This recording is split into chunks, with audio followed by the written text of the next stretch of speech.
Welcome back to another episode of Short Cute Cooking. This is Chef Joanne. Today we're doing the Chef's Corner cooking tip. This is going to be a 2-for-1 video because the tip I'm finna give you is also what I'm using and how I'm going to prepare my meat for the Sunday dinner today. Which is just I did a couple of steaks. I'm finna do a couple of steaks.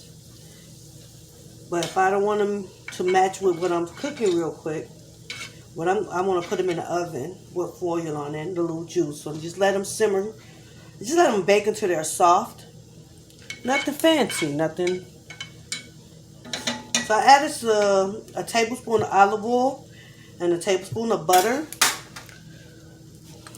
to my skillet.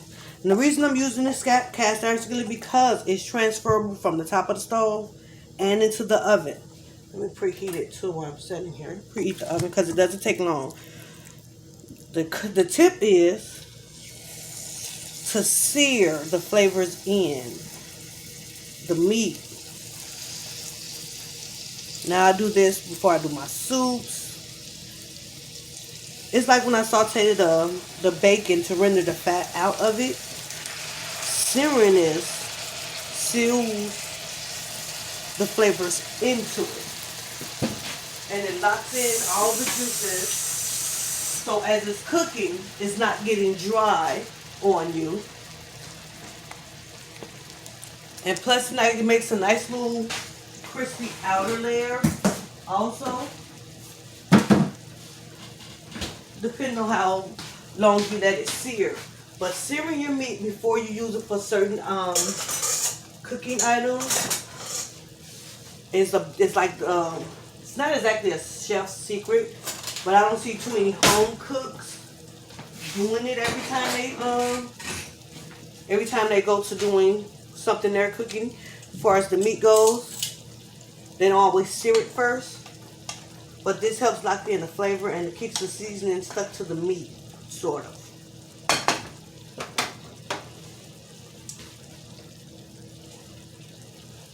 I already washed them off, and I already put seasoning on them. Some seasoning salt, garlic powder, onion powder, and pepper. Those are the 4 main seasonings I use, depending on what flavor I'm going for. And plus, with us using the cast iron skillet is less mess. So you don't have to put it in one skillet and then transfer it over to a whole different skillet and have extra dishes to wash. We're not in a rush to flip these over because we want them to get as dark as possible on both sides. We're not cooking them to get done all the way through. We're just cooking them long enough to sear in the flavor. And then when we put it in the oven, it'll finish cooking it for us. But we want to do it slow and low so it don't be dry. It's the same technique I use with my duck breast, chicken breast if I'm putting it in the oven. You don't necessarily have to do it with fish. And now these are just regular strips of steak. These are not specific steak. This is regular steak. This is a grass-fed steak. You can tell the difference from the color on them. You can taste the difference too, but you guys will be able to tell that from a video. But these are just random strips of steak meat. Just sirloin and strip. Now I got a little onion left over, and a little piece of bell pepper that I can go ahead and add with that to add flavor to it.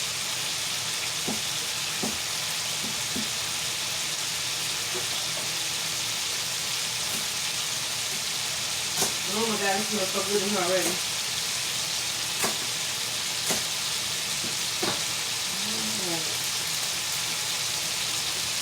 Adding this real quick.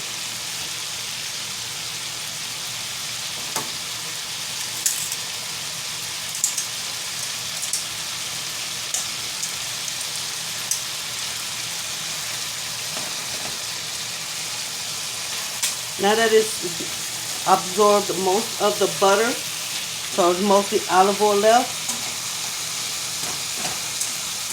I just add a couple of pieces of the bell pepper, celery, and onion to it. I'll turn it off.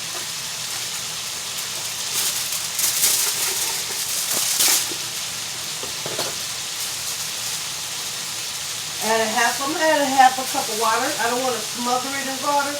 I just want to have enough water on it so that it simmers in the oven. Now remember, since it's grease in here, we add in the water slowly. We don't want the grease to pop back on us, because hot grease and cold water will splash. Now we're gonna let that cook.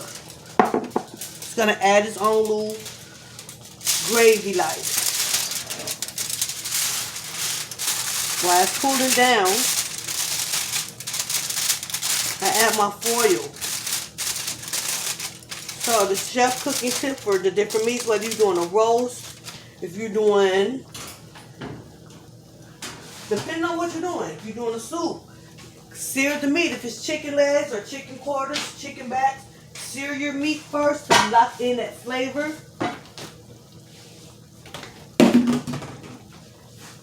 And then you add it to whatever you're cooking.